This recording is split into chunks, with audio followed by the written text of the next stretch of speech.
Assalamualaikum warahmatullahi wabarakatuh.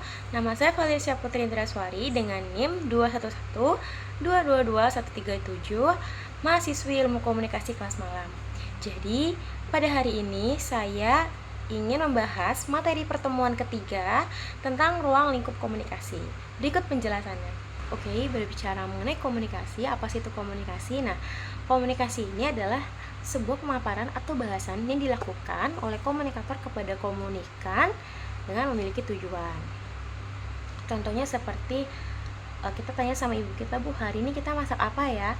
Oh, hari ini kita masak ini, Nak. Nah, itu termasuk komunikasi secara langsung.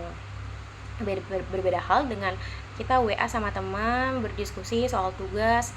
Kita mau ngerjain tugas di mana ya? Blablabla.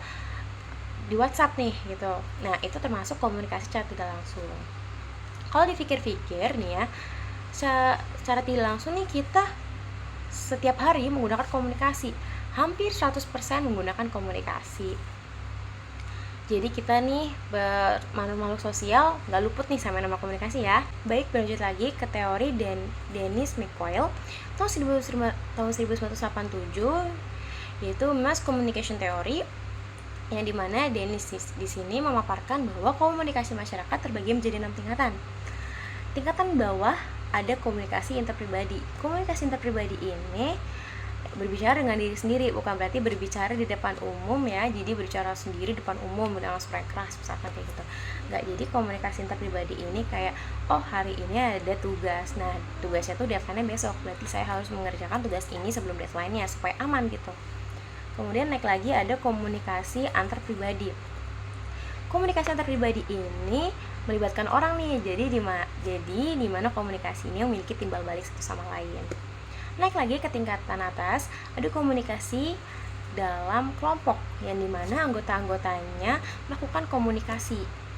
Naik lagi ke komunikasi antar kelompok, yang mana misal kelompok 1, kelompok 2, kelompok 3 melakukan komunikasi. Nah, itu bisa dikatakan komunikasi antar kelompok. Naik lagi ke tingkatan atas, ada komunikasi organisasi, di mana komunikasi tersebut membahas tentang kegiatan-kegiatan di organisasi tersebut. Naik lagi ke tingkatan atas, ada komunikasi masyarakat luas. Di sini nih permasalahannya lebih complicated karena banyak pemikiran yang berbeda dengan kita. Maka dari itu kita tidak boleh melakukan suatu tindakan dengan menggunakan satu pemikiran. Jadi bermusyawarah ya, nggak boleh menggunakan satu pemikiran saja. Selanjutnya, manfaat komunikasi. Ada nggak sih manfaat komunikasi? Jelas ada. Nah, yang pertama, dapat mempererat hubungan komunikasi di berbagai bidang. Contohnya seperti di bidang politik, ekonomi, ataupun perusahaan-perusahaan lainnya dalam ruang lingkup kecil ataupun besar ya. Kemudian manfaat yang kedua, kita dapat berinteraksi di mana saja, karena dengan adanya kita pandai dalam seni komunikasi, kita dapat menempatkan diri kita di mana kita harus berkomunikasi seperti ini dan seperti itu. Lanjut lagi ke dapat mengaktualisasikan diri kita. Kalau misalkan kita pikir-pikir nih ya, berpikir lagi soal komunikasi dengan kegiatan sosial kita, di mana mereka berdua ini memiliki kesinambungan satu sama lain nih, gitu. Kemudian berlanjut ke teorinya Onong Ajana Effendi dalam bukunya yang berjudul Dinamika Komunikasi. Nah, di dalam buku ini ada unsur-unsur komunikasi, yaitu komunikator, pesan, komunikan, media, kemudian efek, dan timbal balik. Kemudian ada lagi nih proses komunikasi. Proses komunikasi ada berapa sih? Nah, proses komunikasi itu ada 2. Yang pertama di sekunder dan primer. Seperti dijelaskan pada awal, kalau komunikasi sekunder ini melakukan komunikasinya itu menggunakan media, contohnya seperti telepon, kayak seperti kita tahu nih sekarang kita pakai WhatsApp nih. Nah, itu termasuk komunikasi yang secara tidak langsung. Lain hal dengan komunikasi primer. Komunikasi primer ini melibatkan kedua orang ya secara langsung. Jadi tidak melalui perantara nih. Bisa nggak sih kedua ini tidak memiliki efektifan dalam komunikasi? Jelas bisa. Nah, contohnya apa sih yang bisa kita rasain nih sekarang? Misalkan kamu lagi di sebuah tempat nih yang minim sinyal. Nah, itu bisa menghambat sebuah komunikasi itu sendiri. kalau misalkan di komunikasi primer gimana ya? Kalau di komunikasi primer itu misalkan ada 2 orang, nah dia lagi ngomong, tapi yang satunya ini mengalami miscommunication. Nah, di situ terjadi ketidakefektifan dalam komunikasi. Jadi suatu tujuannya nggak tertuju gitu, suatu tujuannya tuh nggak tersampaikan. Baik, selanjutnya kita ke bentuk komunikasi. Nah, bentuk komunikasinya ada 4, yaitu komunikasi antarpersonal yang dibagi menjadi 2, yaitu komunikasi interpersonal dan antarpersonal. Yang kedua ada komunikasi kelompok. Yang ketiga ada komunikasi massa yang melibatkan pers, internet, televisi, dan radio.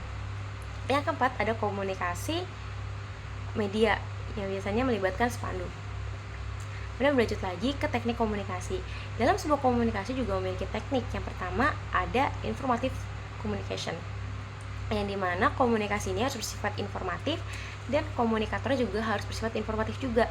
Ini mana komunikator memberikan informasi kepada komunikan dan komunikan menangkap informasi tersebut. Kemudian yang kedua ada persuasive communication. Kenapa sih harus bersifat persuasif? Nah, komunikator berbicara sesuatu harus bersifat persuasif karena komunikator memiliki tujuan untuk mempengaruhi komunikan ini untuk melakukan sesuatu dalam tanda kutip hal yang positif ya. Kemudian contoh seperti kota A mengalami kebanjiran. Kemudian apa sih konsolidasi dari kebanjiran itu gitu.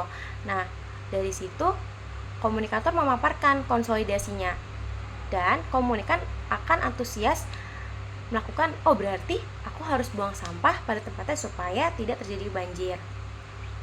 Kemudian ada instruktif atau coercive communication, yang dimana komunikasi ini mengandung perintah. Nah, perintahnya ini dengan pemaparan yang baik ya, dengan pemaparan yang positif kepada komunikan supaya komunikan mengerti tujuan dari komunikator membicarakan hal tersebut. Kemudian adanya human relation. Kenapa sih harus ada human relation? Karena komunikator juga harus membangun hubungan nih dengan komunikan supaya tujuannya sampai ke komunikan itu. Kemudian berlanjut lagi ke bidang komunikasi. Nah, bidang komunikasi itu nggak cuma satu.